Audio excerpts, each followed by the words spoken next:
ये ज्योतिर्लिंग महाराष्ट्र प्रांत में नासिक से 30 किलोमीटर दूर पश्चिम में स्थित है।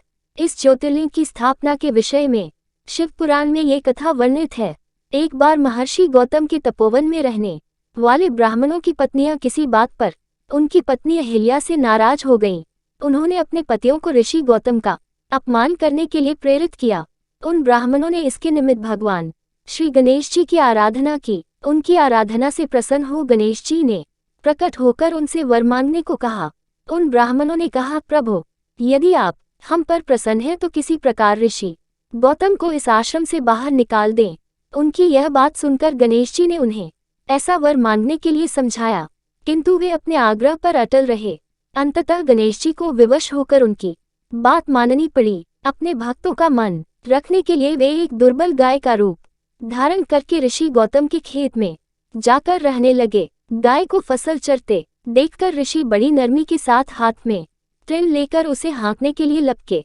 उन तृणों का स्पर्श होते ही वह गाय वहीं मरकर गिर पड़ी। अब तो बड़ा हाहाकार मचा गया। सारे ब्राह्मण एकत्र हो गो हत्यारा कहकर ऋषि गौतम की भर्त्सना करने लगे। ऋषि गौतम इस घटना से बहुत आश्चर्यचकित और दुखी थे। अब उन सारे ब्राह्मणों ने कहा कि तुम्हें यह आश्रम छोड़कर अन्यत्र कहीं दूर चले जाना चाहिए। गो हत्यारे के निकट रहने से हमें भी पाप लगेगा। विवश होकर ऋषि गौतम अपनी पत्नी अहिल्या के साथ वहां से 1 कोस दूर जाकर रहने लगे, किंतु उन ब्राह्मणों ने वहां भी उनका रहना दूभर कर दिया। वे कहने लगे, गो हत्या के कारण तुम्हें अब वेद पाठ और यज्ञादि के कार्य करने का कोई अधिकार नहीं रह गया।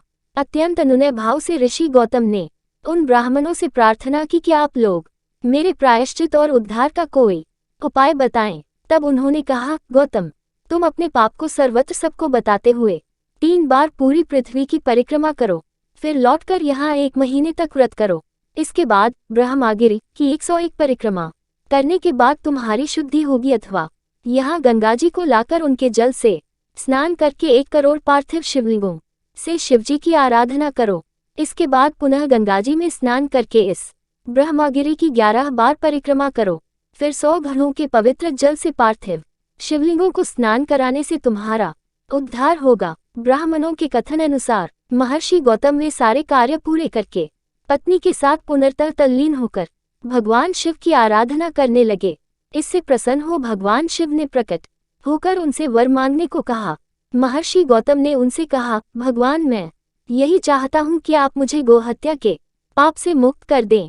भगवान शिव ने कहा, गौतम, तुम सर्वथा निष्पाप हो। गोहत्या का अपराध तुम पर छलपूर्वक लगाया गया था। छलपूर्वक ऐसा करवाने वाले तुम्हारे आश्रम के ब्राह्मणों को मैं दंड देना चाहता हूँ। इस पर महर्षि गौतम ने कहा कि प्रभु, उन्हीं के निमित्त से तो मुझे आपका दर्शन प्राप्त हुआ है। अब उन्हें मेरा परमहित समझकर उन पर आप क्रोध न करें।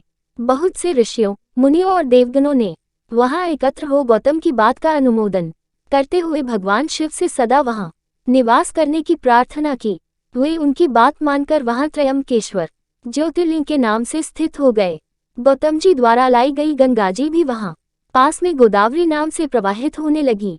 ये ज्योतिर्लिंग समस्त पुण्यों को प्रदान करने वाला है। शिव जी, यह कहानी आप सभी को पसंद आई है तो वीडियो को लाइक, शेयर और चैनल को सब्सक्राइब करना मत भूलिए। धन्यवाद।